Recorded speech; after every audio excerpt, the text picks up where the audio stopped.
Welcome to Kenton's videos. Enjoy the video. You start by locating the Word document on your phone, open it in the Word app or Google Docs so the formatting stays intact. Once done, make sure autosave is off if you want manual control, or confirm the cloud version is current. If you use a converter app, grant storage permissions now so the app can access the file.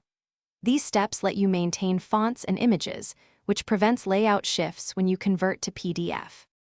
You now perform the conversion. In Word, tap File or the menu, choose Export or Share and select PDF. In Google Docs, pick Share and Export, then save as PDF. Make sure to set page size and orientation to match the original document so text doesn't reflow differently. Also, check image quality settings. Higher quality preserves clarity but increases file size. Choose where to save the PDF.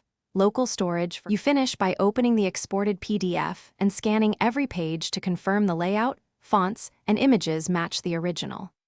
If fonts look wrong, embed fonts in the Word app or use the print to PDF method, which flattens fonts and preserves appearance. If conversion fails or the file is corrupted, make sure storage permission is granted. Then try a different converter app or upload the Word file to cloud and convert on desktop. This workaround fixes many mobile app limitations.